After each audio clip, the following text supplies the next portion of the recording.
Selamat siang semuanya, khusus kelas 11 untuk pendidikan agama Katolik.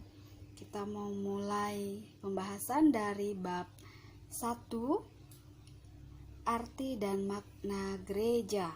Jadi kita akan bahas bagian A, gereja sebagai umat Allah. Kita lihat di sini arti gereja. Igreja itu dari bahasa Portugis, lalu ada eklesia dari bahasa Yunani, dan eklesia dari bahasa Latin. Artinya ini kumpulan, pertemuan, rapat, atau ada pertemuan orang-orang yang dipanggil, atau kumpulan kelompok. Ini kelompok yang khusus ya, ini kelompok khusus. Ya, itu arti gereja ini. Lalu arti secara rohani juga ada. Arti gereja secara rohani yaitu persekutuan semua orang yang percaya akan Yesus Kristus. Jadi semua orang yang percaya kepada Yesus Kristus. Arti secara fisik ya, arti gereja secara fisik itu adalah bangunan atau tempat ibadah. Jadi itu arti gereja. Oke, kita lanjut di bagian kedua, makna gereja sebagai umat Allah menurut ajaran kitab suci. Jadi di sini menurut kitab suci Kisah Para Rasul bab 2 ayat 41 sampai dengan 47. Ini tentang gereja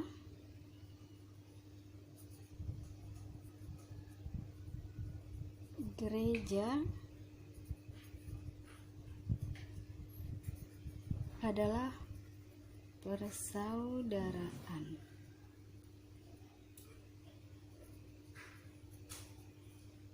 Cinta kasih,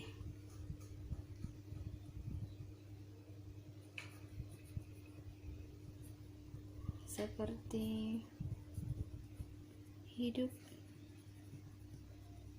jemaat perdana.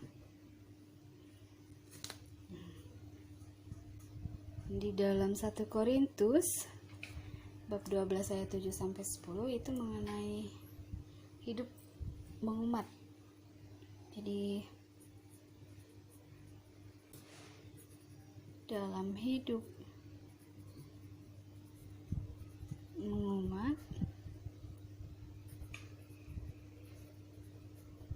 banyak karisma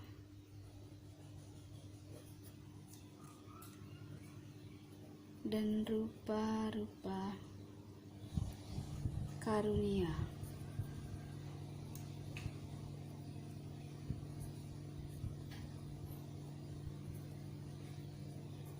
Dapat dilihat,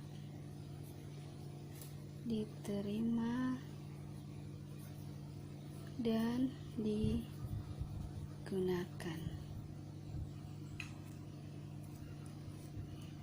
Berdasarkan 1 Korintus bab 12 ayat 12 sampai 18, dilanjutkan ayat 26 sampai dengan 27. Sini singkatnya, semua orang bertanggung jawab secara aktif dalam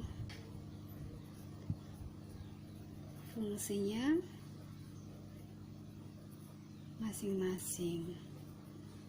Jadi nanti boleh dibaca di Kisah Para Rasul, lalu 1 Korintus, silakan baca. Ini hanya secara ringkas saja. Jadi isi dari Kisah Para Rasul bab 2 pasal 1 sampai 47, yaitu menceritakan tentang hidup jemaat perdana.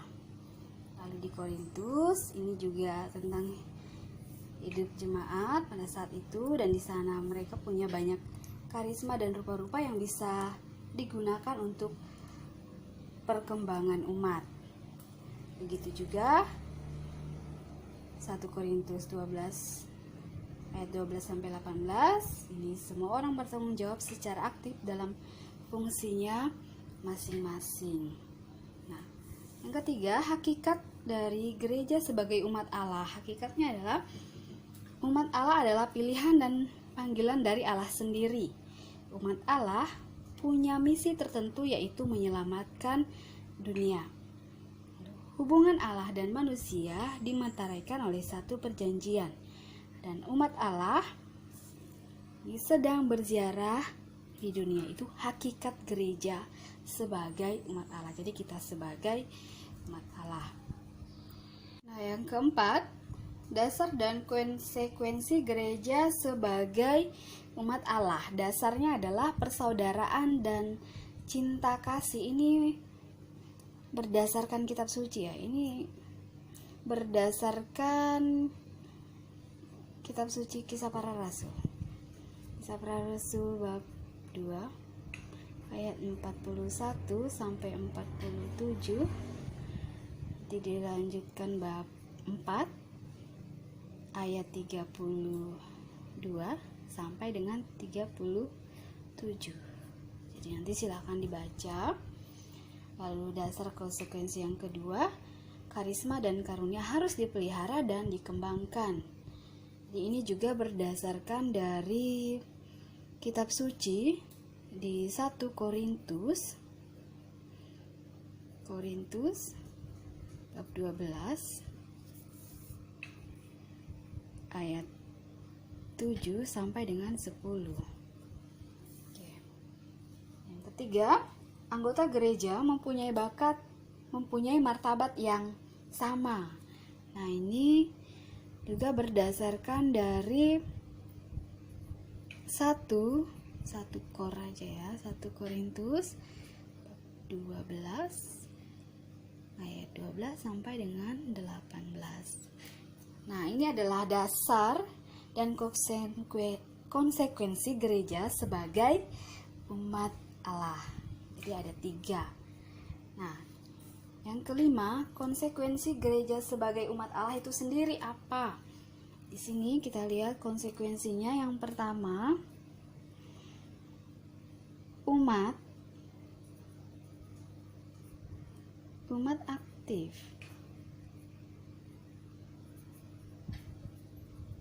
dalam kegiatan hidup menggereja. Ya, ini maksudnya umat awam ya, kaum awam. Yang kedua, melayani umat.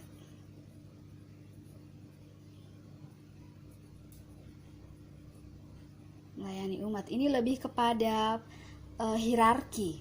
Ini lebih kepada hierarki. Jadi pelayanan, jadi tugas mereka. Jadi konsekuensi mereka sebagai hierarki, mereka harus melayani umat. Nah, yang ketiga, konsekuensi sebagai umat Allah itu ada kerjasama.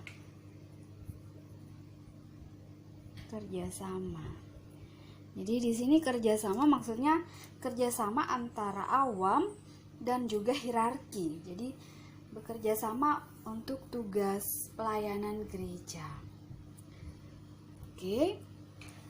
Jadi nanti bisa dibaca kembali dasar dan konsekuensi gereja sebagai umat Allah, lalu konsekuensi gereja sebagai umat Allah itu apa.